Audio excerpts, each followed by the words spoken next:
नमस्कार. हिंदूंनो, आपत्काळात जीवित राहण्यासाठी साधना करण्यासह स्वसंरक्षणाची सिद्धता करा. गुरुपौर्णिमेच्या दिवशी साधक आणि शिष्य यांना आध्यात्मिक उन्नतीसाठी आवश्यक साधना करण्यासाठी गुरु आशीर्वाद देत असतात. सध्या आपत्काळ असल्याने साधना करण्यासाठी प्रतिकूलता आहे.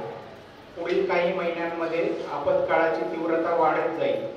नैसर्गिक आपत्ती, युद्ध आणि गृहयुद्ध यामुळे जनजीवन विस्कळीत होईल.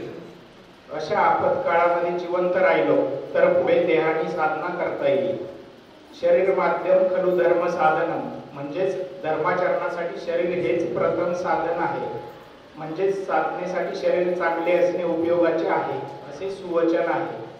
त्यामुळे आपत्काळात साधक आणि शिष्य हे जीवित राहणे आवश्यक आहे. भक्तियोगानुसार नमे भक्त प्रणश्यती, म्हणजे माझ्या भक्तांचा नाश होत नाही असे भगवंतांचे वचन आहे. कर्मयोगानुसार मात्र स्वतःचा नाश होऊ नये यासाठी कृती करणे आवश्यक असते. म्हणूनच हिंदूंनी आपत्काळात जीवित रक्षणासाठी भक्तियोग आणि कर्मयोग अशा दोन्ही प्रकारे प्रयत्न केले पाहिजे. सध्याच्या आपत्काळात ईश्वराची भक्ती करण्यासह कराटे, लाठी चालवणे इत्यादी स्वसंरक्षण विद्या प्राप्त करणे आवश्यक आहे. यासाठी हिंदूंनो आत्तापासूनच स्वसंरक्षण विद्या आत्मसात करून ती आपत्काळात जीवित राहण्यासाठी उपयोगात आणा. आपत्काळानंतर हिंदू राष्ट्राची स्थापना झाली की हिंदूंना देहाने चांगली साधना करणे आणि शीघ्र आध्यात्मिक उन्नती करणे शक्य होईल. सच्चिदानंद परब्रह्म डॉक्टर जयंत बाळाजी आठवले, संस्थापक सनातन संस्था. नमस्ते. सच्चिदानंद परब्रह्म डॉक्टर आठवले यांनी साधकांच्या जलद आध्यात्मिक उन्नतीसाठी कर्मयोग, ज्ञानयोग आणि भक्तियोग यांचा संगम असलेल्या गुरुकृपा योगाची निर्मिती केली. त्याचे स्वतः आचरण केले. त्यांच्या मार्गदर्शनामुळे विविध योगमार्गातून साधना करणारे साधक गुरुकृपा योगाच्या छत्राखाली सिद्ध झाले. आता आपण अशा सच्चिदानंद परब्रह्म डॉक्टर आठवले यांचा आपण संदेश ऐकला आहे. विजय असो. हर हर महादेव, हर हर महादेव. जय तू हिंदू राष्ट्रम, जय तू हिंदू राष्ट्रम. प्रभू श्री रामचंद्र की जय. पवन सुत हनुमान की जय. छत्रपती शिवाजी महाराजांचा विजय असो. छत्रपती शिवाजी महाराजांचा विजय असो. नक्कीच भावजागृती झालेली असणार. गुरुकृपेने आपल्याला शंखनाद महोत्सव पुन्हा एकदा अनुभवता आला. यासाठी आपण सच्चिदानंद परब्रह्म डॉक्टर आठवले यांच्या चरणी कृतज्ञता व्यक्त करूया.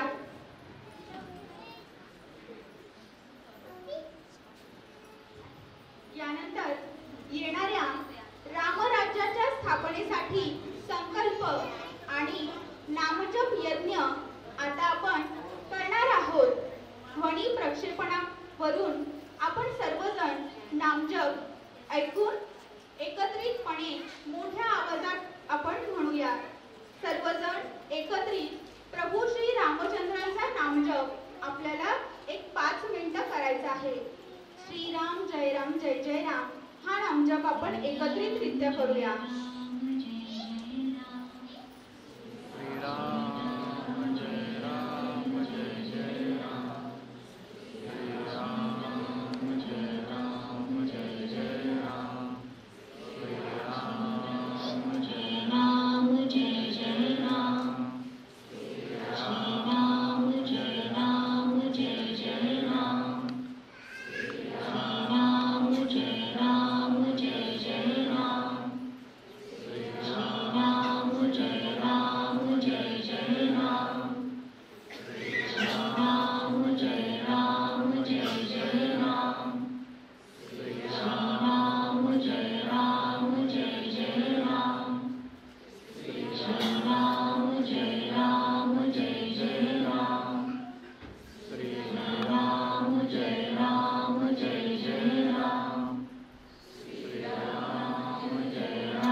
यांचा थोडक्यात परिचय पाहूया.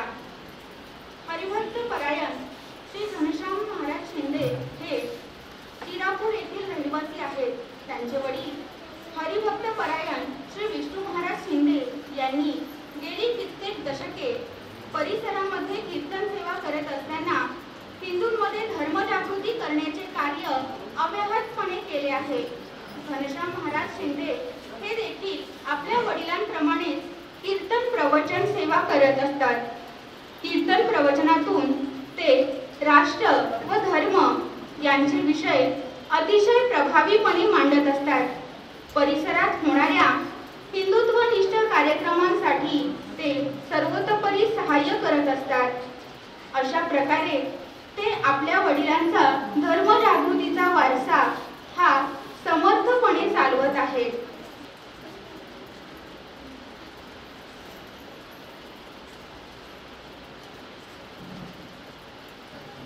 आजच्या कार्यक्रमाचे विशेष अतिथी हरिभक्त परायण घनश्याम शिंदे महाराज यांना मी विनंती करते की त्यांनी धर्मप्रेमी अधिवक्ता श्री नामदेव जायभाये यांचा सत्कार करावा. अधिवक्ता श्री नामदेव भुजंगराव जायभाये हे पाथर्डी तालुक्यातील अकोले या गावचे रहिवासी आहेत.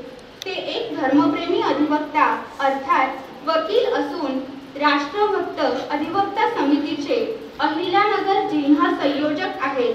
तसेच ते महाराष्ट्र मंदिर महासंघाचे अहिल्यानगर जिल्ह्यातील कायदेशीर सल्लागार देखील आहेत. गोरक्षणाचे कार्य करताना अनेक गोरक्षकांवर केसेस गुन्हे दाखल होत असतात. अशा वेळी ॲडव्होकेट नामदेव जायभाये हे गोरक्षकांच्या केसेस विनामूल्य लढतात. धर्मकार्य करताना हिंदुत्वनिष्ठ कार्य करताना अनेक कायदेशीर अडचणी येत असतात. अशा वेळी ॲडव्होकेट जायभाये हे त्यांच्या अडचणी सोडवण्यासाठी त्यांना वेळोवेळी विनामूल्य मार्गदर्शन करतात. श्री दीपक काळे महाराज यांचा सत्कार श्री दीपक गोळक करतील अशी मी त्यांना विनंती करते. त्यांच्या गोशाळेमध्ये 500हून अधिक गोमाता आहेत.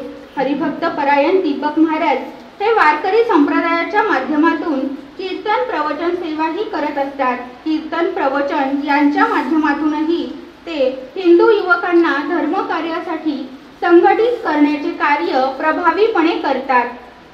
हा त्यांच्या कार्याचा महत्त्वाचा भाग आहे. कत्तलखान्यात जाणाऱ्या गोमातांचे ते रक्षण करतात. शहरातील गायींसाठी त्यांच्या पुढाकाराने 50हून अधिक जलकुंभ तयार करण्यात आले आहेत. आजारी किंवा जखमी गायींचे ते विनामूल्य उपचार आधुनिक पशुवैद्यकांकडून ते करून घेतात.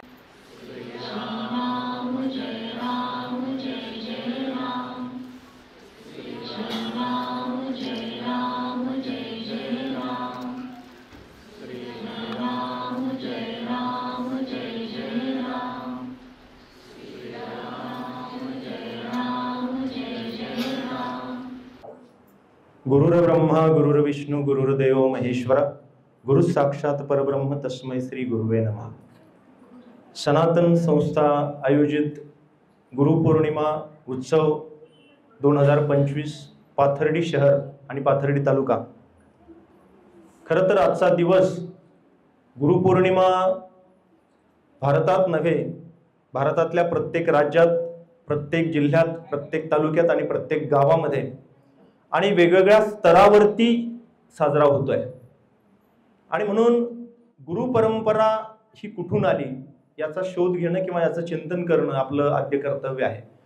आणि म्हणून एके ठिकाणी असं म्हटलं जातं, व्यासोच्छिष्ट जगत सर्वम, म्हणजे या जगातलं सगळं काही जे तत्वज्ञान आहे, जे काही ज्ञान आहे ते कुठून आलंय तर व्यासांपासून आलेलं आहे.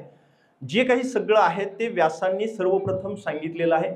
नंतर त्यावेळेला वेगवेगळ्या साधू संतांनी, वेगवेगळ्या महापुरुषांनी त्यावरती भाष्य केलेलं आहे. त्या वेगवेगळ्या शब्दामध्ये त्याचं परिवर्तन केलेलं आहे. मात्र मूळ तत्वज्ञान कोणाचं आहे तर महर्षी वेदव्यासांचा आहे. आणि म्हणून आजचा दिवस वेदव्यासांना वंदन करण्याचा दिवस आहे. का तर त्यांचा तो जन्मदिवस आहे. आणि म्हणून वेद व्यासांच्या पूर्वी एकत्र होते त्यांना एका व्यवस्थित गुणानुसार विभाजित करण्याचं काम व्यासांनी केलं आणि म्हणून व्यासांचे उपकार म्हणून, साधूंचे संतांचे उपकार म्हणून आपण गुरुपौर्णिमा किंवा त्यालाच आपण व्यास पौर्णिमा असं देखील म्हणतो.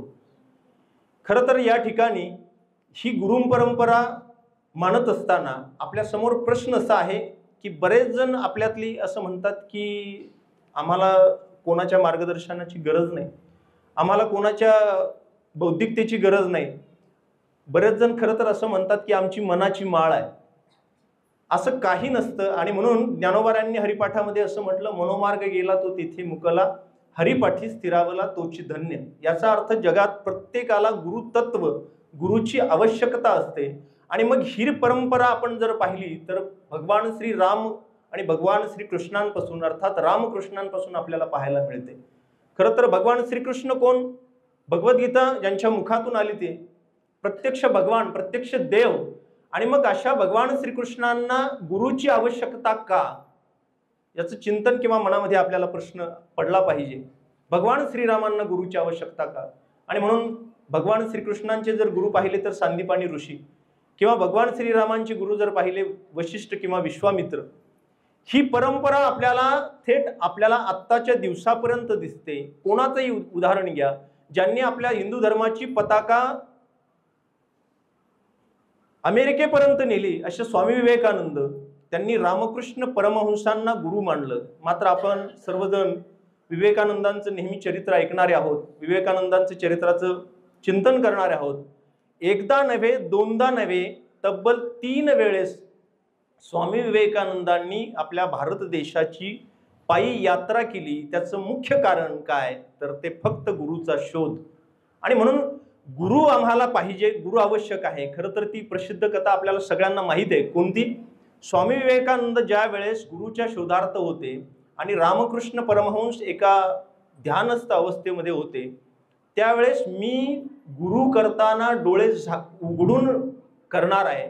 कुठलीही अंधश्रद्धा किंवा काहीतरी पाठीमागून आलंय म्हणून गुरु करायचं आहे अशा पद्धतीने करणार नाही. आणि मग स्वामी विवेकानंदांनी आपल्या गुरुची निवड करताना काय कोणती कृती केली तर रामकृष्ण परमहंस ज्यावेळेस एका ध्यान अवस्थेमध्ये असताना नाणं ठेवलं 1 रुपयाचं अर्थात धातू, आणि रामकृष्णांचे हात ज्यावेळेस जमिनीकडे असे पसरलेले होते, तळवे वरती होते, त्यावेळेस ज्यावेळेस नाणं ठेवलं त्यावेळेस रामकृष्ण ध्यान अवस्थेत असतानाही आपोआप हात पालथे झाले आणि नाण्यापासून दूर झाले. याचा अर्थ जो संन्यासी असतो, जो ब्रह्मचारी असतो, त्याला एक विशिष्ट अवस्था प्राप्त झालेली असते आणि अशांच्याच मार्गदर्शनाखाली आम्हाला ज्ञान मिळावं ही भावना सर्व साधू संतांची आणि महापुरुषांची असलेली दिसते. छत्रपती शिवरायांचा जर विचार जर केला तर छत्रपती शिवरायांच्या जीवनामध्ये गुरुस्थान वेगवेगळ्या व्यक्तींना आहे. सर्वप्रथम आईंना गुरु मानलं. त्यानंतर जर विचार केला तर युद्धाचं शिक्षण जर पाहिलं तर दादोजी कोंडदेव. आध्यात्मिक गुरु असतील समर्थ रामदास असतील किंवा संत तुकाराम महाराज असतील.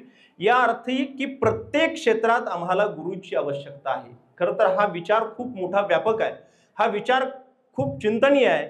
मात्र त्यासाठी मी तुम्हाला छोटंसं उदाहरण देईल. जर आम्हाला 12 खडी शिकायची, आम्हाला 1, 2, 10 पर्यंत अंक शिकायचे तर आम्हाला शाळेमध्ये जावं लागतं, मुलाला शाळेत घालावं लागतं. जर सामान्य भौतिक शिक्षणाला आम्हाला गुरुची जर आवश्यकता आहे तर परमात्मा प्राप्तीसाठी आमच्या हिंदू धर्माच्या पुनर्स्थापनेसाठी खरं तर आपल्या सनातन संस्थेचं मुख्य कार्य काय तर हिंदू राष्ट्राची स्थापना. आणि म्हणून शंखनाद राष्ट्र शंखनाद महोत्सव आत्ता झाला. आपण व्हिडिओ सगळ्यांनी पाहिला. आपल्या सगळ्यांच्या कृपाप्रसादाने त्या महोत्सवाला सहभागी होण्याचं परमभाग्य मलाही लाभलं. आणि म्हणून आपण सनातन शब्द, खरं तर सनातन संस्थेला अवघी काही 25-30 वर्ष झाले. मात्र सनातन शब्दाचा अर्थ जर मूळ जर पाहिला तर विश्वाच्या उत्पत्तीपासून जे निसर्गाच्या बरोबर आहे त्याचं नाव सनातन.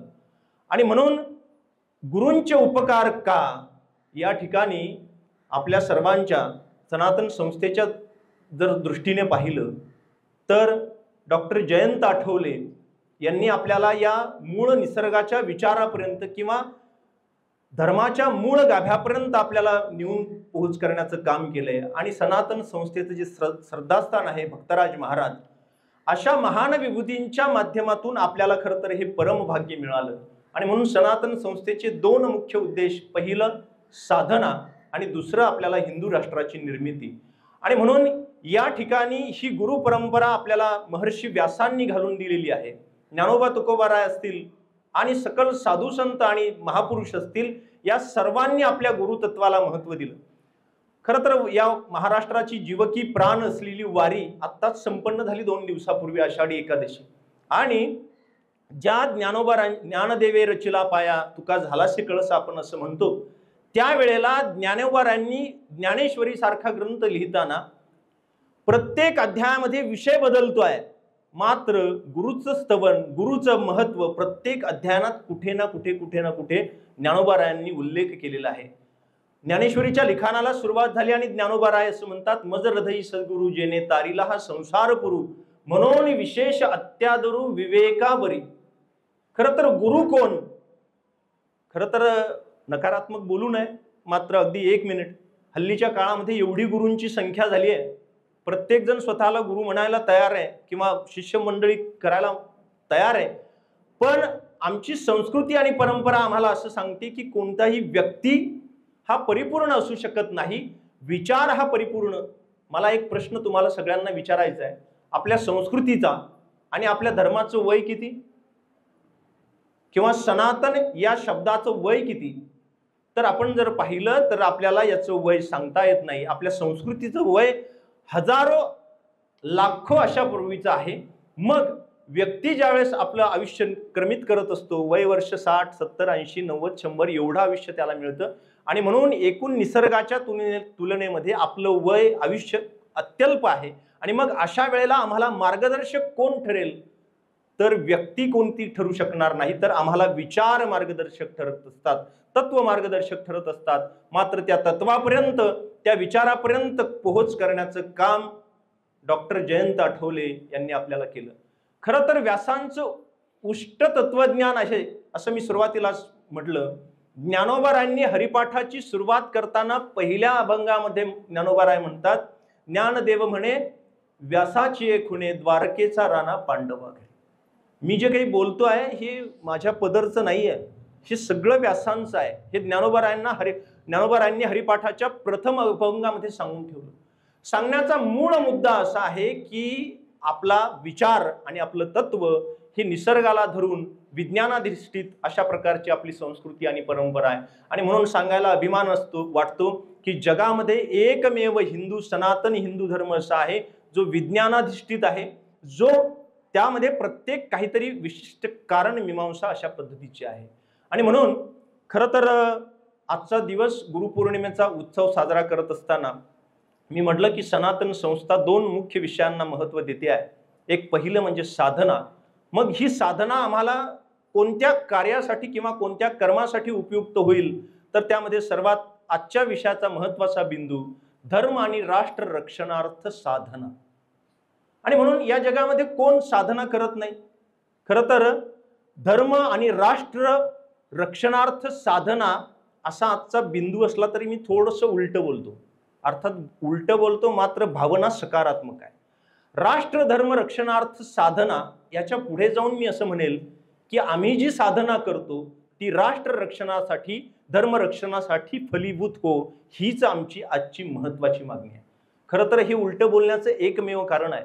मी सगळ्यांची माफी मागून बोलतो. त्याचं कारण अनेक क्षेत्रामध्ये, वेगवेगळ्या क्षेत्रामध्ये ज्येष्ठ मंडळी काम करणारी आहेत, अनेक उच्च पातळीवरती काम करणारी मंडळी आहेत. तुमच्यामध्ये आणि माझ्यात फरक एवढाच आहे की मला समोर येऊन बोलायला लावलं, बाकी काही फरक नाही. मी उलट यासाठी बोलतो की आम्ही जी साधना करतो ती राष्ट्र रक्षणासाठी आणि धर्म रक्षणासाठी फलीभूत हो. याचं कारण साधना म्हटलं की आमच्या समोर जी कल्पना आहे नामसाधना. साधना म्हटलं की तपश्चर्या, डोळे झाकून बसलेले कोणीतरी ऋषी संत, अर्थात अग्रक्रम, सर्वोच्च स्थान त्याच स्थितीला आहे. मात्र त्या पुढे जाऊन मला साधना अर्थाचा विस्तार करायचा आहे. तो असा की साधना करत असताना या जगामध्ये हजारो क्षेत्र आहेत. उदाहरण घेऊ आपण, कोणी गायक असेल, वर्षानुवर्ष गायनाची साधना करतोय, मग ज्या वेळेस तो एका विशिष्ट उंचीवरती पोहोचतो, ती विशिष्ट अवस्था अर्थात परमात्म्याची अवस्था, आणि मग मला ही जी प्राप्त झालेली अवस्था आहे, साधना कोणत्याही प्रकारची असेल, एखादा चित्रकार असेल, एखादा खेळाडू असेल, एखादा शिक्षक असेल, आता इथे डॉक्टर आहेत, इंजिनियर आहेत, वकील आहेत, प्रत्येकाने आपल्या क्षेत्रामध्ये प्रामाणिकपणे काम करणं याचं नावही साधना, आणि मग ती साधना राष्ट्र रक्षणासाठी आणि धर्म रक्षणासाठी फलीभूत व्हावी, हा महत्वाचा मनोदय, महत्वाची मानसिकता आम्हाला या व्यासपीठावरती किंवा सनातन संस्थेचं काम करत असताना आमच्या मनामध्ये उद्धृत झाली पाहिजे, हा महत्वाचा मूळ हेतू आहे. या ठिकाणी खरं तर हे सगळं कार्य करायचं कशासाठी, हाही एक मुख्य प्रश्न आहे. खरं तर माझा एक नेहमीचा आवडता प्रश्न श्रोत्यांना असतो की आम्ही जे जे काही कार्य करतो, उदाहरणार्थ आम्ही कीर्तन प्रवचन करतो, वारकरी संप्रदायाचे पाईक म्हणतो, अनेक संघटना संप्रदाय आपलं आपलं काम करत असतात, हे करतो कशासाठी, याने ज्याने त्याने आपला आपला प्रश्न विचारावा, आणि मग त्याचं उत्तर आम्हाला येतं एकच, सर्वोच्च स्थान राष्ट्र बलशाली झालं पाहिजे आणि धर्म बलशाली झाला पाहिजे. मग याचा विचार करत असताना आम्हाला आमच्या समोर राष्ट्र आणि धर्म हे करायचं, तुम्ही म्हणणार मग बलवान नाही का, तर यामध्ये ज्यावेळेस आम्ही राष्ट्र रक्षणार्थ साधना, धर्म रक्षणार्थ साधना याचा विचार करताना एक समाजाचे साधारणपणे 3 भाग पडतात. एक, धर्मानुष्ठानी, धर्माचा अभिमान असणारे, धर्माचरण करणारे, हे साधारण समाजातली एक 8-10% लोक असतात, उदाहरणार्थ 100 पैकी 7-8% लोक असतात. आणि एक दुसरा भाग समाजातला आहे, तो म्हणजे एक 8-10% की धर्माला विरोध करतात, अधर्म मार्गाने चालतात. 10% धर्माभिमान असणारे, धर्माचरण करणारे, 10% 8-10% धर्माला विरोध करणारे, असे 2 प्रकार समाजामध्ये आहेत. मात्र तिसरा जो प्रकार आहे किंवा तिसरा जो टाईप आहे तो बहुसंख्येने आहे. 80% लोक असे आहेत, धड ते विरोधही करत नाहीत, धड धर्माचरणही करत नाही, ते तटस्थ अशा प्रकारचे असतात. मग आम्हाला सनातन संस्था म्हणून, एक हिंदुत्ववादी कार्यकर्ता म्हणून, साधना म्हणून आमच्या समोर काय लक्ष आहे, तर ही जी तटस्थ मंडळी आहेत, जी धर्माचरणाकडे नसतात, त्यांना इथपर्यंत आणणं हे आमचं खरं कार्य आहे. आणि म्हणून जीवन जगत असताना आम्हाला या कार्याच्या बद्दल मोक्ष प्राप्ती हे आम्हाला आमच्या धर्माने सांगितलं. मग मोक्ष प्राप्तीचा विचार करत असताना त्यासाठी 3 महत्वाचे मार्ग सांगितले. त्यातला पहिला मार्ग ज्ञान मार्ग, दुसरा मार्ग कर्म मार्ग, आणि तिसरा मार्ग उपासना मार्ग, त्याला आम्ही भक्ती असं म्हणतो. मग खरं तर ज्ञान कर्म उपासना या सगळ्या थोड्याशा ऐकायला वाटणाऱ्या किचकट गोष्टी आहेत, मात्र त्यांच्याशिवाय आमचं जीवन अपूर्ण आहे, त्यांच्याशिवाय आमचं जीवन पूर्ण होऊ शकत नाही. आणि म्हणून ज्ञानोबारायांनी त्यासाठी पुन्हा हरिपाठामध्ये शब्द वापरले, बुद्धीचे वैभव अन्य नाही तुझे. जे रोज हरिपाठ म्हणत असतील त्यांना माहित आहे, बुद्धीचे वैभव अन्य नाही तुझे, एका केशवराजे सकळ सिद्धी. ज्ञान हे माणसाचं वैभव आहे, बुद्धी हे वैभव आहे. मग भगवंताकडे जाणारा आमचा मार्ग जर बुद्धीचा आहे, ज्ञानाचा आहे, आम्ही त्या मार्गाने का जात नाही, त्याचं कारण आहे ज्ञान आणि मार्ग. ज्ञान हे थोडंसं किचकट अशा प्रकारचं आहे. आणि मग अशा वेळेला आम्हाला दुसरा मार्ग, सोपा मार्ग सांगितला, तो म्हणजे कर्म मार्ग. या जगामध्ये कोण कर्म करत नाही हो, कोण कर्म करत नाही. आपल्या शेजारी आता आपण बसलो, आता आपण एकदम व्यवस्थित ठिकाणी बसलेले म्हणून द्या सोडून, आपण कुठे शेतामध्ये कुठे बसलेलं असू, आपल्या शेजारी मुंगी चाललेली असते, किड्या मुंगे चाललेले असतात, तिचं थांबणं कार्य चालू आहे, ती थांबली आहे का, नाही. याचा अर्थ कार्य करतीये, कर्म करतीये. मग आमचंही कर्म चालू आहे, आमचंही कार्य चालू आहे. तुम्ही म्हणणार आम्ही कार्य करतोच आहोत, मग तुम्ही पुन्हा नव्याने काय सांगण्याची आवश्यकता आहे. कर्मयोगाचा सिद्धांत सुरू होताना ज्यावेळेस भगवद्गीतेमध्ये 3ऱ्याच अध्यायामध्ये भगवंत असं म्हणतात, ज्ञानयोगेन सांख्यानाम कर्मयोगेन योगिनाम. सगळं जे काही प्राप्त होतं आम्हाला ज्ञान आणि कर्माच्या मार्गावरती प्राप्त होतं. मात्र असं आहे, महाराजांनी एके ठिकाणी भगवंताकडे मागणी केली की ज्ञान आहे, कर्म आहे, पण त्याला जर भक्तीची जोड नसेल, त्याला जर उपासनेची जोड नसेल, त्याला जर साधनेची जोड नसेल, तर ज्ञानही व्यर्थ आहे आणि कर्मही कितीही तुम्ही सूक्ष्म करा तेही व्यर्थ आहे. आणि म्हणून खूप सुंदर शब्द वापरले, भक्ती प्रेमाविन ज्ञान नको देवा. इथे शब्द नको आहे, पण प्रत्यक्षात मागणी आहे. कशाची? ज्ञानाची, कर्माची आणि भक्तीची मागणी इथे महाराजांनी केलेली आपल्याला दिसते. मला असं वाटतं या साधू संतांच्या सगळ्या विचारावरती चालण्याचं काम आपली सनातन संस्था करते आहे. मी सुरुवातीलाच म्हटलं की नकारात्मक बोलू नये, पण काही घटना समाजामध्ये अशा घडत असतात आणि म्हणून आजपासून 37-38 वर्षापूर्वी आपल्याकडे एक घटना घडली. महाराष्ट्राचा वारकऱ्यांचा सगळ्यात मोठा सोहळा ज्ञानेश्वरी आळंदीहून पंढरपूरला आषाढीची वारी निघाली आणि काही चोर मंडळी दिंडीमध्ये घुसली. फेटा, टोपी, उपरणं, नेहरू, धोतर सगळं असलं की टिपिकल वारकरी अशा पद्धतीचा, आणि उद्देश होता वारीला बदनाम करायचं, महिलांचं, माता भगिनींचं सोनं नाणं लुटायचं आणि पसार व्हायचं. सगळी चोर घुसली. पुण्याच्या पुढे सासवडचा घाट पास झाल्यानंतर ठरलं 70-80 जणांचं टोळकं, वारकऱ्याचा वेश परिधान केलेला. पण असं आहे ना, पांडुरंगच बुद्धी देतो. एका चोराला त्या 3 दिवस आळंदीपासून सासवडपर्यंत 3 मुक्काम झाले. त्या 3 दिवसात भजनाचा, साधनेचा, तपश्चर्येचा असा परिणाम झाला की चोराची बुद्धी पालटली. मी साधनेचं महत्व यावरती बोलतोय. आणि मग चोराच्या मनात आलं, आपण चोर म्हणून दिंडीमध्ये आलोय तर एवढा आनंद आहे, जर खरोखर वारकरी म्हणून आलो तर काय आनंद असेल. सगळ्या चोरांना सांगितलं चोरी करायची नाही. दिंडीच्या मालकांना, महाराजांना सांगितलं आमचे हे एवढं जे काही टोळकं आहे ना, हे वारकरी नाहीत, हे चोर आहेत. आणि मग सांगितलं की चोरी होऊ देणार नाही. मूळ मुद्दा आहे, आजपासून 37-38 वर्षापूर्वी चोरी करण्यासाठी चोरांनी वारकऱ्याचा वेश धारण केला. आजही समाजामध्ये फक्त चोरीची पद्धत बदलली. आज सोनं नाणं लुबाडायचं नाही त्यांना. आज तुम्हाला त्यांना पैसे लुबाडायचे नाहीत. आज त्यांना हा पेहराव घालून, सज्जनतेचा पेहराव परिधान करून काय करायचंय तर आपल्या धर्माचं नुकसान करायचंय. मग ते कोणत्या रूपाने? आपण सगळे सुज्ञ आहात, सगळे जाणकार आहात. आपण बातमी ऐकली असेल, वाचली असेल वृत्तपत्रामध्ये, मोबाईलमध्ये. मागच्या 2-3 वर्षापासून ज्ञानोबारांच्या वारीमध्ये काही मंडळी वारकऱ्याचा पेहराव धारण करून सहभागी होत आहेत आणि ते दुसरे तिसरी कोणी नसून शहरी नक्षलवादी आहेत. कोण? शहरी आणि सांगतायत काय? पांडुरंग अंधश्रद्धा आहे, ज्ञानेश्वरी अंधश्रद्धा आहे, तुकोबारांची गाथा अंधश्रद्धा आहे, हिंदू राष्ट्र ही एक बावळट संकल्पना आहे.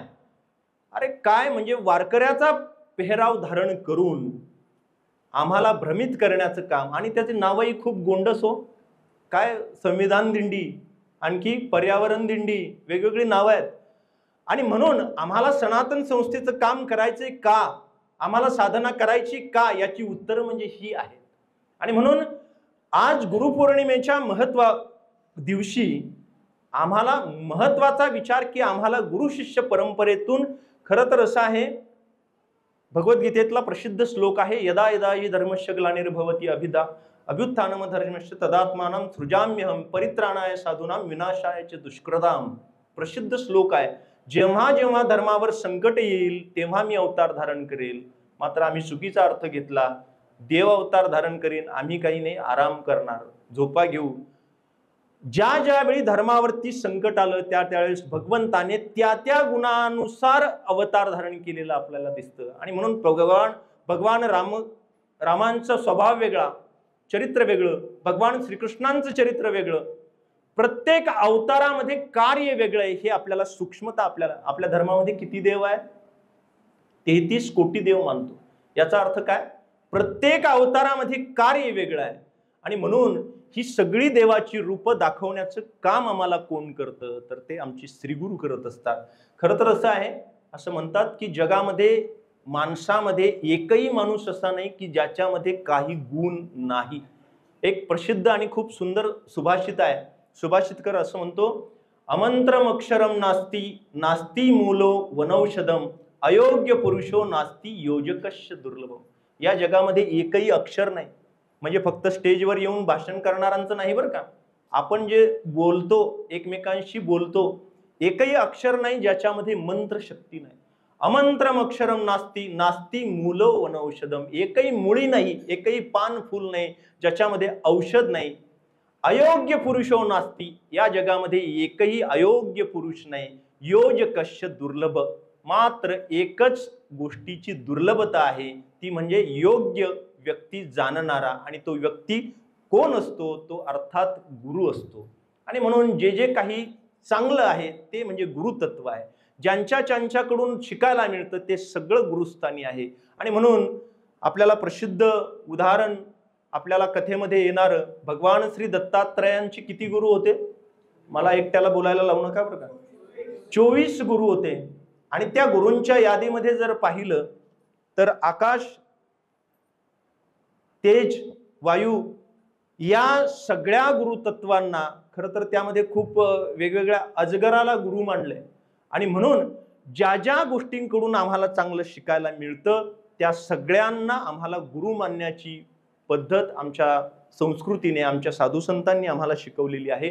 आणि म्हणून या ठिकाणी खरं तर बोलत राहणं हे आमचं काम नाही, प्रत्यक्ष कृती करणं हे आमचं कर्तव्य आहे. आणि म्हणून या सनातन संस्थेच्या गुरुपौर्णिमेच्या उत्सवाला या ठिकाणी बोलण्याच्या माध्यमातून सेवा करण्याची संधी मिळाली. खरं तर जाता जाता एकच नम्र भावना एवढी आहे की ज्या वेळेला आम्ही एखाद्या आध्यात्मिक विचाराशी जोडलेलो असतो, आता या ठिकाणी मी सांगितलं की राष्ट्रधर्म रक्षणार्थ आमची साधना, आणि खरं तर आपल्याकडे वेळ कमी आहे. युद्ध आणि गृहयुद्धामध्ये आम्हाला एक धर्म म्हणून आम्हाला काय आमची जबाबदारी आहे. आणि म्हणून असं एक प्रसिद्ध वाक्य आहे, प्रसिद्ध शब्द आहेत. ते शब्द असे आहेत, संघशक्ती युगे युगे. आम्ही जर, मला सांगा, गुरुपौर्णिमेचा उत्सव आम्हाला घरी राहून करता आला असता की नाही? करता आला असता. मात्र एकत्रित येऊन करण्यामध्ये आनंद आहे, त्यामधून शक्ती निर्माण होते. आणि म्हणून एकत्रित येणं, एकत्रित आल्याने आम्हाला जी काही शक्ती मिळते ती या व्यासपीठावरती या ठिकाणी मिळते. आणि म्हणून एकच जाता जाता एक आव्हान किंवा मनातला विचार आपल्या समोर ठेवतो, तो असा की राष्ट्रकार्य करत असताना, धर्म कार्य करत असताना आम्हाला स्वसंरक्षण करण्यासाठी सनातन संस्था असेल, हिंदू जनजागृती समिती असेल, आम्हाला वेळोवेळी मार्गदर्शन करते. मात्र त्यावेळेला आमचंही काही कर्तव्य आहे. आणि म्हणून छोट्या छोट्या कृतीतून आम्हाला धर्म रक्षण करण्याची संधी आहे. खरं तर मी खूप मोठा फापट पसारा आपल्या समोर ठेवणार नाही. आपल्यापैकी 90% हिंदू घरामध्ये गंध लावला जात. आणि म्हणून आजपासून एक निश्चय करूया, प्रत्येकाचा निश्चय संकल्प वेगळा असेल की आपण आपल्या घरातील लहान मुलगा असेल, तरुण असेल, आपण स्वतः असू, आपण गंध लावूया. गंध लावला, आम्ही छोट्या एका धर्मकार्यापासून सुरुवात केल्यासारखं होईल. अनेक गोष्टी आम्हाला या ठिकाणी करता येतील. खरं तर शेवटचं वाक्य सांगतो, ध्येय सदा सवित्र मंडल मध्यवर्ती नारायण सरसिजा प्रदिशन्य अष्टो केयुरोवान मकर कुंडलवान किरीटी हरी हिरण्यमय शंख चक्र वपुरदूत. आम्हाला सूर्य नमस्कारासारखं तंत्र आमच्या संस्कृतीने दिलं निरोगी राहण्यासाठी. आणि म्हणून मन बुद्धी शरीर संपन्न करण्यासाठी आम्हाला या ठिकाणी खरं तर सगळ्या गोष्टींना संपन्न करण्याचं हे ठिकाण आहे. आणि म्हणून या ठिकाणी माझी वेळ संपलेली आहे. आणि म्हणून या ठिकाणी सनातन संस्थेने सुरुवातीला उल्लेख केला परिचयामध्ये की महाराज धर्मकार्यात मदत करतात. मला असं ही भावना अजिबात मनामध्ये नाही. मदत करणं वगैरे हे सगळं आपलं सर्वांचंच काम आहे, आपली सगळ्यांची आद्य जबाबदारी आहे. आणि म्हणून या ठिकाणी मागच्या मला खरं तर 20 मिनिटं वेळ दिली होती, ती वेळ माझी संपते आहे. आणि म्हणून पाथर्डी शहराच्या दृष्टीने मी एक आव्हान करेल की साधक ताई आहेत, साधक बंधू नगरहून आपल्या या नियोजनासाठी आलेले आहेत.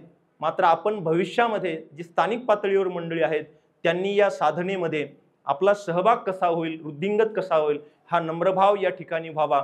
खरं तर या गुरुतत्वाचा शेवट करताना शेवटची ओवी सांगतो. ज्ञानोबारांनी ज्ञानेश्वरीच्या लिखाणाचा शेवट करताना ज्ञानेश्वरीतील शेवटची ओवी आहे, किंबहुना तुमचे केले धर्मकीर्तन सिद्धी नेले एथ माझे जी उरले पायिक पण मी फक्त नोकर आहे, सेवक आहे, एवढाच नम्रभाव आपल्या सगळ्यांचा असावा.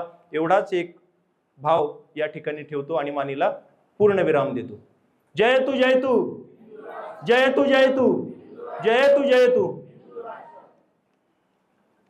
आजच्या कार्यक्रमाला श्री अमोलजी गर्जे यांची सुद्धा उपस्थिती आहे. तर श्री अमोलजी गर्जे हे मूळचे पाथर्डी येथील असून ते HP गॅस एजन्सीचे वितरक आहेत. त्यांच्याकडे अहिल्यानगर भाजपाचे ते उपाध्यक्ष आहेत. त्यांचा सत्कार आपण आता करणार आहोत.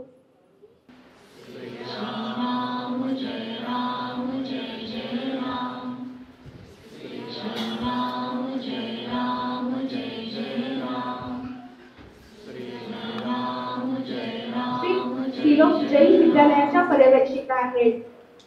मुना शेठ जाजू हे श्री राम मंदिराचे ट्रस्टी. भारती आसलकर ह्या पाथर्डी येथील बचत गटाच्या ग्रामीण विभाग प्रमुख आहेत. या सर्व मान्यवरांची वंदनीय उपस्थिती आपल्याला आजच्या कार्यक्रमाला लाभली आहे. त्यासाठी मी सनातन संस्थेच्या वतीने सर्वांचे हार्दिक स्वागत करते. यानंतर गुरुपौर्णिमेच्या निमित्ताने आपण एकत्र जमलो आहोत.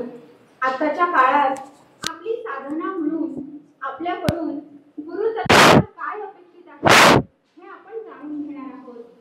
सध्या आपण पाहत आहोत की बाहेरची परिस्थिती ही अतिशय अस्थिर आहे. कुणाचेच जीवन सुरक्षित राहिलेले नाही. सर्वत्र युद्धज्वर आहे. अशा वेळी आपण साधना म्हणून नेमके काय करायला हवे याविषयी आपण आता जाणून घेणार आहोत. त्यासाठी सनातन संस्थेचे साधक श्री अरुण ठाणगे यांना मी विनंती करते की त्यांनी व्यासपीठावर यावे.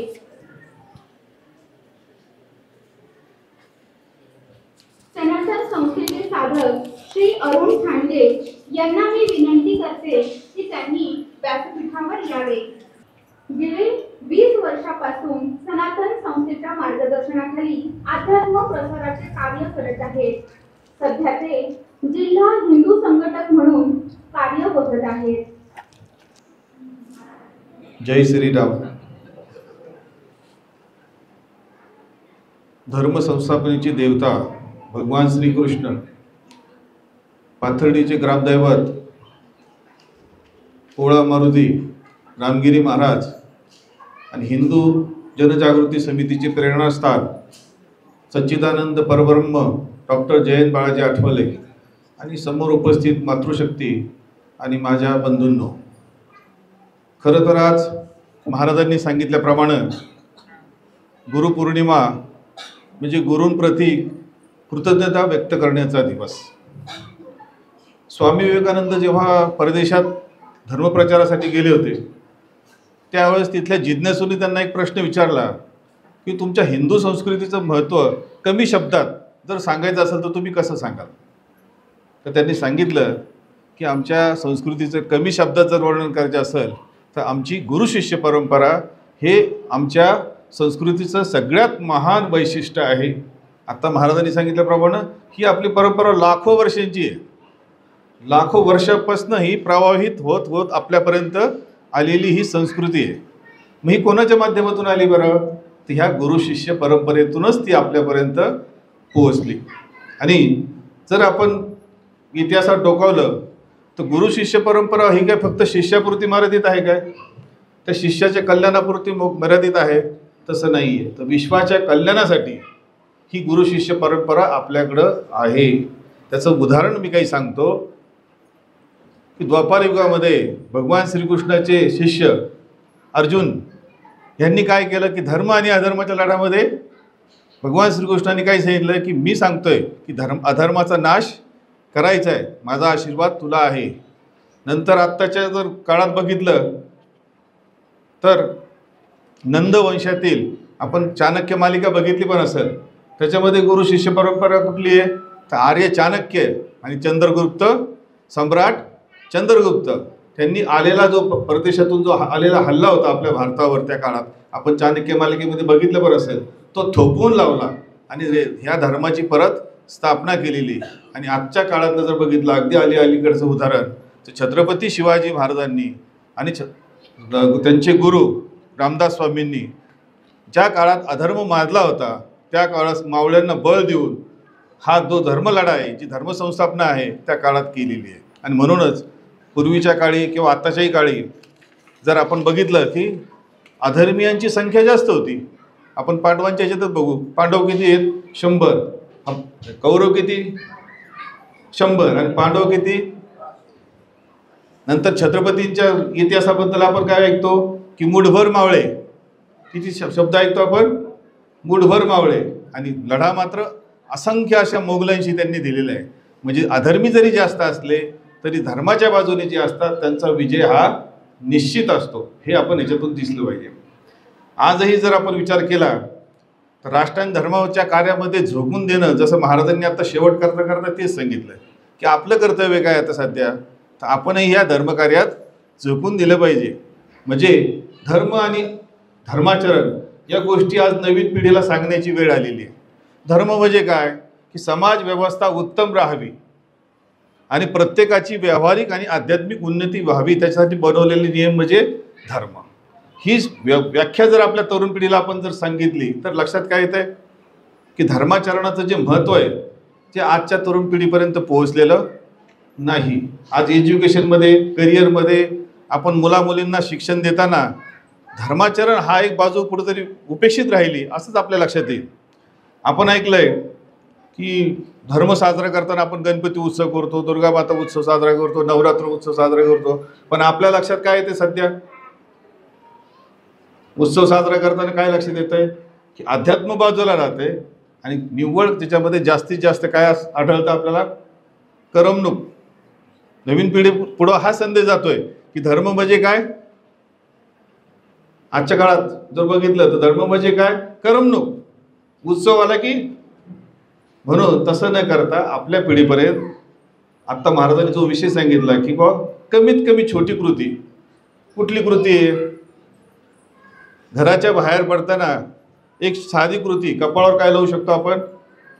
आपल्या धर्म संस्काराचं, परंपरेचं काय आहे ते तुम्ही जर जुन्या मालिका जर बघितल्या असतील, जुन्या मालिका आत्ता पेशव्यांची म्हणा, शिवाजी महाराजांची म्हणा, संभाजी महाराज, त्याच्यामध्ये टोपी न घातलेला, पगडी न घातलेला, फेटा न घातलेला आणि टिळ न लावलेला मनुष्य दिसतो का त्या मालिकेमध्ये? दिसतोय का? त्याच्यावरून आपण लक्षात घ्यायचं की धर्माचरणामध्ये सर्वात महत्त्वाचा मुद्दा आमचा कुठला होता? ती समोर ह्या आज्ञाचक्रावर कुंकू धारण करणं, सण उत्सव हे शास्त्राप्रमाणे साजरे करणं, नंतर त्याही पुढे जाऊन आपल्या ज्या यज्ञ याग आहेत ते सुद्धा आपण परंपरेने चांगल्या पद्धतीने कसे साजरे करतो ह्याच्यावर विचार केला पाहिजे. नंतर याही पुढे जाऊन जर आपण विचार केला तर धर्म म्हणजे काय हो? जर आपल्या मातापित्यांची आपण चांगल्या प्रकारे सेवा केली म्हणजे ते धर्मपालनच झाले. शेजाऱ्यांशी चांगलं वागलो आपण, बोललो म्हणजे ते पण काय झालं? शेजार धर्म. त्यानंतर मुलांवर आपण जर चांगले संस्कार केले तर तो काय झाला? पालकांचा धर्म. दुकानदाराने प्रामाणिकपणे व्यवहार केला तर तो काय झाला? त्याचा दुकानदाराचा प्रामाणिकपणाचा धर्म झाला. पत्नीशी चांगली वागणूक ठेवली, सन्मानाने वागणूक ठेवली तर तो काय झाला? पतिधर्म झाला. अशा छोट्या छोट्या गोष्टींमध्ये आम्हाला हिंदू धर्मामध्ये धर्मपालन शिकवलेलं आहे. पण दुर्दैवाची गोष्ट आहे की आजच्या काळामध्ये धर्माचरणाकडे जास्त लक्ष नाही देता करिअर, शिक्षण, व्यवहार, व्यवसाय आणि आपली जी काही तुलना आहे ती संपत्तीशी जोडली गेलेली. कोणाला किती मोठं पॅकेज याच्याशी जोडलं गेलेलं आहे. तर ते महत्त्वाचंच आहे. पण त्याच्या जोडीला धर्माचरणसुद्धा महत्त्वाचं आहे. कारण धर्मामुळं जगण्याची काय मिळते? शक्ती मिळते. संकटाशी झुंजण्याची काय मिळते? शक्ती मिळते. हे आपण विसरत चाललेलो आहोत. आणि आपल्या धर्मामध्ये तर अगदी सकाळी उठल्यापासनं धर्माचं आचरण सांगितलेलं आहे. सकाळी उठल्यापासनं आपल्याला व्यगसनं करू शकतो, आपल्या संस्कृतीनुसार पोशाख परिधान करू शकतो, देवपूजा करू शकतो, सकाळच्या वेळेस नामजप करू शकतो. अशा छोट्या मोठ्या आणि असंख्य गोष्टी आहेत की ज्या पालकांनी आपल्या मुलांकडनं करवून घेतल्या पाहिजे. ह्या काय खूप मोठ्या गोष्टी नाही, ह्याला खूप वेळ लागणार नाही. देवपूजा करायला पण 10 मिनिटं लागतील. मुलाचं शिक्षण चालू आहे तर किमान आठवड्यातून एकदा तरी त्यांनी काय केली पाहिजे? घरची देवपूजा केली पाहिजे. आपल्याकडे कसं असतं, देवपूजा करताना पत्नी सांगते की ते माझं नाही, ते बघतात पूजेचं सगळं, मी काही बघत नाही. काही ठिकाणी पती सांगतो की माझं काही त्याच्याशी संबंध नाही, पत्नी सगळं. मग हे मुलं संवाद ऐकत असतात, त्यांना लक्षात येतं की ह्या गोष्टीला काही महत्त्व द्यायचं, हा त्याच्यातून अर्थ जातो ना नवीन पिढीकडं. आणि म्हणून आपल्या नित्यकर्मामध्ये सुद्धा आपण सतत धर्माचरण कसं होईल याकडे लक्ष दिलं पाहिजे. आता धर्माचरण नाही केलं तर त्याच्या अभावामुळे काय दुष्परिणाम होतील त्याचा जरा आपण विचार करू. काय लक्षात येते आपल्या आजच्या काळात बघता की जुनी पिढी कशी होती आपली, पैशावाली होती का आरोग्यवान होती? हां, पहिलं काय होतं, सुदृढ आरोग्य होतं. का तर कारण काय, भले पैसे कमी असतील पण धर्माचरणाकडे त्यांचं सतत लक्ष असत आहे. हे नाही चालत, ते नाही करायचं, हे नाही करायचं, ते नाही करायचं. आता काय झालं, सगळंच करायचं आणि ते धर्माच्या विरुद्ध असं, अशी स्थिती झालेली आजची. आणि म्हणून धर्माचरणाचा जो अभाव आहे त्याच्यामुळं आज आपली शारीरिक मानसिक जर विचार केला तर मनाने काय झालेले आपण कुठंतरी कमकुवत झालेत. बँकेचा बॅलन्स खूप मोठा आहे, आपण करोना काळात अनुभवलं ना, बँकेचा बॅलन्स खूप मोठा आहे पण मनाची शक्ती काय झाली आहे, कमी पडली आहे. आणि धर्माचरणामुळे सगळ्यात जर पहिली कुठली शक्ती मिळत असेल तर लक्षात घ्या, अनुभवून सांगतो, मनाची शक्ती प्रबळ होते. आणि मन जिंकलं त्याने जग जिंकलं. जुनी मन आहे, नवीन पिढीला माहीत नसेल. ज्याने मन जिंकलं त्याने जग जिंकलं. मग मन जिंकण्याची सोपी कला कुठली, तर धर्माचरण करणं, स्वतः धर्माचरण करणं आणि आपल्या आपल्या मुलांकडनं पण धर्माचरण करणं. त्यामुळंच खऱ्या अर्थाने जर आपल्याला सुख समाधान मिळवायचे असेल तर आपल्या जीवनामध्ये धर्माचं स्थान वाढलं पाहिजे, धर्माचरण आलं पाहिजे. आजच्या काळात बघितलं आपण, घटस्फोटाचं प्रमाण वाढले, व्यसनांचं प्रमाण वाढले, ह्याच्या आत्महत्यांचं प्रमाण वाढलंय. का बरं अशा सामाजिक समस्या निर्माण झाल्या? जर 80च्या आधी जर विचार केला तर असं प्रकार होते का? घटस्फोट घेणं म्हणजे खूप मोठं पाप असं मानलं जायचं. आज तसं आहे का? आज जर काही ठिकाणच्या जिल्ह्यांची आकडेवारी काढली तर 100 लग्न झालेले असतात, त्यातली 40 तुटलेली असतात 2 वर्षात कुठले. मग आमच्या धर्मसंस्कृतीला हे अपेक्षित आहे का आपल्याकडनं? हे अपेक्षित नाही आहे धर्म. म्हणून धर्माचं शिक्षण घेणं आणि त्याचं पालन करणं हे आजच्या गुरुपौर्णिमेच्या दिवशी आपण सर्वांनी मनाचा निश्चय केला पाहिजे.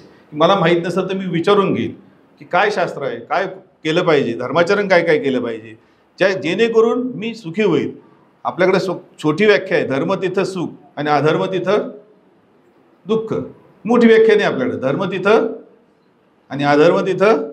ह्याची उदाहरणं द्यायची तर खूप देता येईल आपल्याला, पण आता वेळेच्या समय मर्यादेमुळे ते उदाहरणं देत नाही. पण सगळ्यात मनात बिंबवून घ्या की धर्माचरण हे सर्वात महत्त्वाचं असतं. आता कोणाला वाटेल की बा चला ठीक आहे आम्ही व्यक्तिगत धर्माचरण करू, पण आज जर समाजाची स्थिती जर बघितली तर आता महाराजांनी उल्लेख केला की 80% समाज धर्माच्या आचरणापासून काय लांब आहे. आपलं कर्तव्य काय मग आपल्या सगळ्यांचं? जशी धर्माची व्याख्या बघितली आपण की समाज व्यवस्था उत्तम राहावी. समाज व्यवस्था कधी उत्तम राहील? जेव्हा जास्तीत जास्त लोक धर्माचरणी करणारे असतील त्यावेळेस समाज व्यवस्था निश्चित चांगली राहील. म्हणून आपलं कर्तव्य काय तर आपल्याला समाज ऋण फेडण्याचा मार्ग म्हणजे जे जे काही आपण असे ठावे, जे आपल्याला जे कळालं धर्म तो इतरांना आपण सांगण्याचं काम केलं पाहिजे. आता ह्याच्यामध्ये काहींना प्रश्न पडल की बाबा आम्ही आमची इथे साधना करू व्यक्तिगत, मग आम्ही नाही समजा इतरांना सांगितलं तर काय फरक पडेल? तर देवाला कोण आवडेल बरं? देवाच्या कार्यात जो सहभागी होतो तो देवाला आवडेल ना. भगवान श्रीकृष्णांनी सुद्धा जेव्हा आले त्यांनी काय केली? धर्माच्या स्थापनेसाठीच कार्य केलं ना. म्हणजे छत्रपती शिवाजी महाराजांचं उदाहरण बघितलं की त्यांचे वडील शहाजीराजे मोठे सरदार होते, तर शिवाजी महाराज पण सरदार होऊन काय सुखाने जगू शकत होते 100%. मग त्यांनी तसं केलं आहे का? तर त्यांनी धर्मासाठीचा लढा दिला आहे. ही जी गोष्ट आहे ती आपण मनावर बिंबवली पाहिजे. आणि जेव्हा जेव्हा धर्माला ग्लानी येते त्यावेळेस भगवंत कुणाच्या नाही कुणाच्या तरी रूपातनं माध्यम होऊन आपल्याला मार्ग दाखवत असतो. फक्त आपल्याला लक्षात आलं पाहिजे की आपल्याला कोण मार्ग दाखवतोय. जसं महाराजांनी सांगितलं की गुरूंची आवश्यकता याच्यामध्ये, मार्गदर्शन करणार पाहिजे कोणतरी. तसंच स्वातंत्र्य संग्रामाच्या वेळी आपण बघितलं की वीर सावरकरांकडे बॅरिस्टर ही पदवी होती. बॅरिस्टर म्हणजे त्या काळातली प्रचंड मोठी पदवी, वकिलांच्याही वरची. मग बॅरिस्टर जर ते सावरकर होते तर ते सुखाने नोकरी करू शकत होते का? 100% करू शकत होते. मस्त गाडी सगळं त्यांना मिळालं असतं. पण त्यांनी काय केला? कुठला मार्ग निवडला? स्वातंत्र्य प्राप्तीसाठी मरण, मी त्यांनी शपथच घेतली होती, मरे तो झुंजेन, अशी त्यांनी शपथ घेतलेली आहे त्या काळात. मी कशासाठी झुंजेन? तर माझ्या राष्ट्राला, माझ्या देशाला स्वातंत्र्य मिळवून देण्यासाठी. म्हणजे मनात आणलं असतं तर ते बॅरिस्टर पदवी असताना अनेक सुख भोग घेऊ शकत होते. पण त्यांनी सगळं त्याच्यावर लात मारून कशाचं निवड केली? तर समष्टी साधना, म्हणजे इतरांसाठी, म्हणजे देशासाठी निवड केली. ही जी काही गोष्ट आहे ती आपण वैयक्तिक स्वार्थ बाजूला करून या धर्मकार्यात सहभागी व्हायला पाहिजे.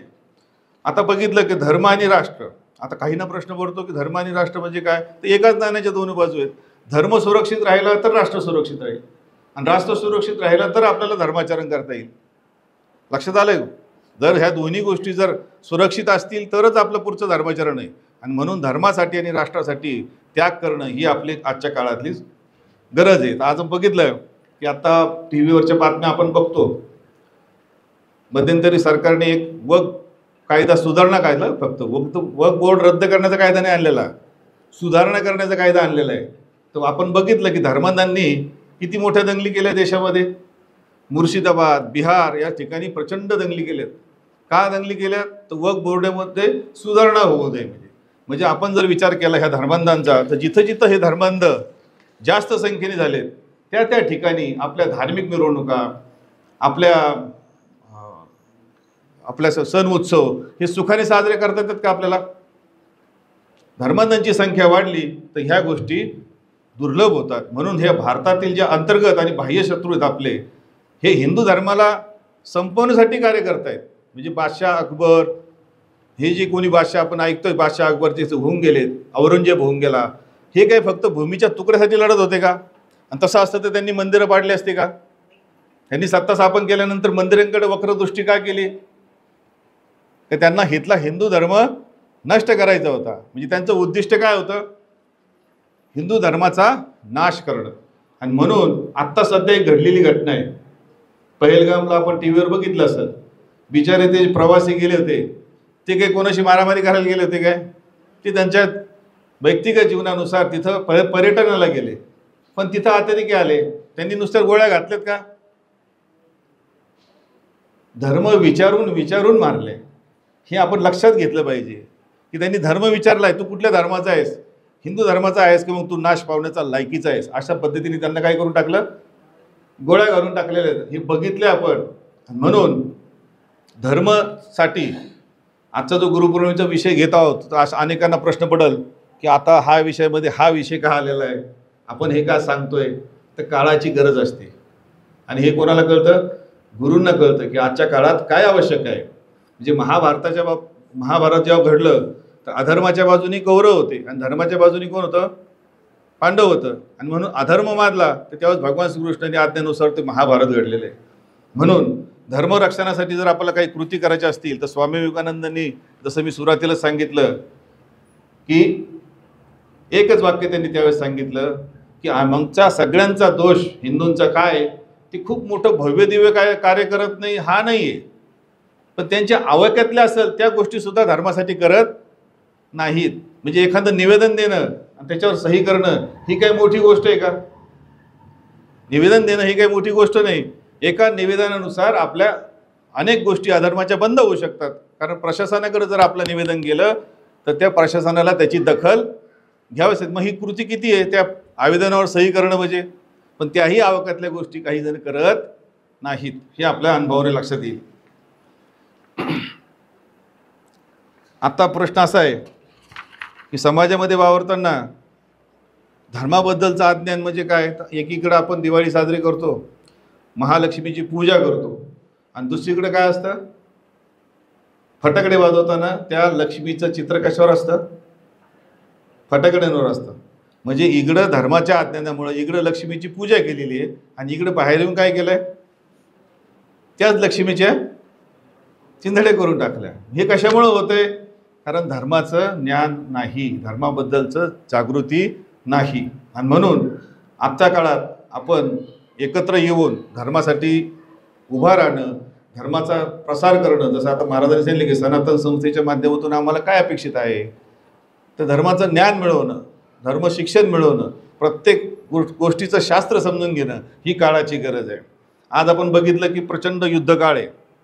टी व्हीच्या बातम्या जर बघितल्या तर इस्रायल आणि इराणचं 12 दिवसाचं भीषण युद्धामध्ये आपण काय लक्षात बघितलं की इराणच्या बाजूने अमेरिका, रशिया आणि चीन उभा राहिलंय आणि इस्रायलच्या बाजूने अमेरिका प्रत्यक्ष काय झालेली आहे, रणांगणामध्ये उतरली आहे.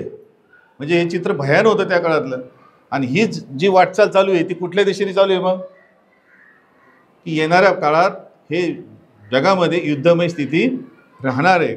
आज आपलं जवळ नाही आहे पण लांब लांब तर चालू आहे. रशिया युक्रेनचं चालू आहे, इस्रायल पॅलेस्टाईन चालू आहे, छोटासा बांगलादेशमध्ये पण आता बघितलं की त्यांनी आपल्याला ललकारलं आहे भारताला मोठ्या मोठ्या. दुसरीकडं नेपाळ तो स्वाधीन करण्यासाठी चीन प्रयत्न करत आहे. मग ह्या काळात आपलं कर्तव्य काय, तर प्रत्येक नागरिकामध्ये सैनिकाची भूमिका आली पाहिजे. का, तर सीमेवर सैन्य आपलं लढणार आहे ते सक्षम आहे, पण अंतर्गत शत्रूंशी कुणी लढायचं आहे, अंतर्गत जे काही होणार आहे त्याबद्दल कोण पुढे येणार आहे. तर आपल्यालाच त्या संदर्भात आपण बघितलं आहे की पाकिस्तानच्या जिंदाबादच्या घोषणा या 15 ऑगस्टला आपला किल्ला आहे ना, बहुकट किल्ला नगरमध्ये, इथं कुठल्या घोषणा झाल्या माहिती आहे, पाकिस्तान जिंदाबाद. ह्या नगरच्या अहिल्यानगरच्या भुईकोट किल्ल्यामध्ये काय संबंध आहे खरं. पाकिस्तान जिंदाबादच्या घोषणा आपल्या भुईकोट किल्ल्यावर कशासाठी, म्हणजे अंतर्गत शत्रू किती प्रबळ आहे हे लक्षात घेतलं पाहिजे आपण याच्यामध्ये. दुसरं, आपल्या देशाचा जो कणा आहे तरुण पिढी, ती जर आता जर विचार केला तर ती कशामध्ये गुंग आहे बरं. IPL, पिक्चरच्या नटनट्या, जुगाराच्या जाहिराती असतात आपल्या ह्याच्यावर. प्रसिद्ध चांगले क्रिकेटर, नट कशाची जाहिरात करतात की तुम्ही रमी खेळा, रमी म्हणजे तरुण पिढीला व्यायाम कर, नामजप कर, बलशाली हो, बलवान हो, अशा जाहिराती नाहीत. तू काय खेळ. आणि जाहिरात करणारे कोण, प्रसिद्ध कलाकार, प्रसिद्ध नट, प्रसिद्ध क्रिकेटर. म्हणजे ही समाजाची दुरवस्था आहे. ह्याच्यावर पण आपण विचार केला पाहिजे. म्हणून आपल्या दैनंदिन जीवनामध्ये स्वदेशीचा वापर करणं. आजच्या ह्याच्यामध्ये एक विषय हा हलाल जिहाद म्हणून आहे. अतिशय सूक्ष्म पद्धतीने आपल्या खिशातला पैसा हा जिहाद्यांच्या खिशात जातो, अतिशय सूक्ष्म पद्धतीने. तुम्ही एखादं अमूलचं जर बटर घेतलंय तर ते 20 रुपयाचं बटरमधलं एक 20 पैसे जिहाद्यांना जातात. कसे जातात, तर ह्या जमाते उल इस्लाम जी संस्था आहे मुसलमानांची, त्यांनी ह्या कंपन्यांपुढं एक प्रस्ताव ठेवला की तुम्ही आमचा लोगो घ्या हलालचा, आम्हाला काही रजिस्ट्रेशन म्हणून फी द्या, तुमचं उत्पादन अरब देशांमध्ये, इतर देशांमध्ये, मुस्लिम देशांमध्ये विक्री जाईल. ती काही शासकीय संस्था नाही, म्हणजे जे पैसे जाणार ते कोणाला जाणार, जमाते उल हिंदला, इस्लामी संस्थे म्हणजे ह्याला संस्थेला. आणि ते कुठं लोक देणार, अमूलच्या ह्याच्यावर. अनेक उत्पादने आहे, ग्रंथामध्ये आपण वाचलं तर लक्षात येतील. अनेक उत्पादनं असे आहेत की जे आपण आता सध्या घेतोय, पातळीत सुद्धा घेतोय. असे उत्पादनं ज्याच्यातून पैसा तो कोणाला जातोय, अतिरेक्यांसाठी जातोय. कारण ती जी संस्था आहे इस्लामी, ती काय धर्मदान करणार आहे का, आपल्यासाठी मंदिरांमध्ये दान करणार आहे का, ती कशासाठी दान करणार, त्यांच्या अतिरेक्यांना संरक्षण देण्यासाठी. म्हणून हा हलाल जिहाद आपण हा ग्रंथ घेऊन या विषयाचा सुद्धा अभ्यास करून आपल्या तरुण पिढीला सजग करू शकतो. आता ह्याच्यामध्ये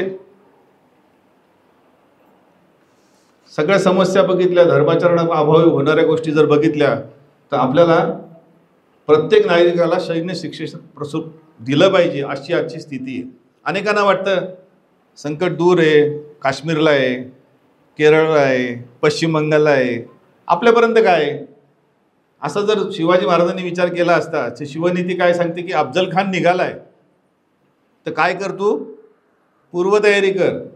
हे सांगितलं आपण इतिहासामध्ये. याला शिवनीती म्हणतो आपण. याला काय म्हणतो आपण, शिवनीती. अफजल खानाला भेटायला गेल्यानंतर शिवाजी महाराजांनी अंगामध्ये काय घातलंय सगळ्यांना माहिती आहे, चिलखत घातलंय. का बरं चिलखत घातलंय,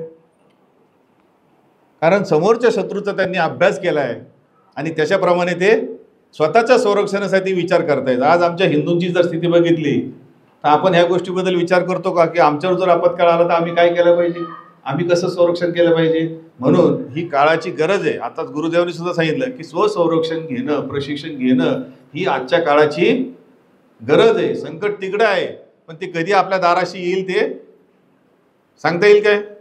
तसे काही सांगणार आहे का आपल्याला कोणी? 99% काही होणार नाही. चला 99% काही होणार नाही, पण 1% तरी आपण सिद्ध असला पाहिजे की नाही. तो 1% आपलं 100% नुकसान करेल, लक्षात ठेवा.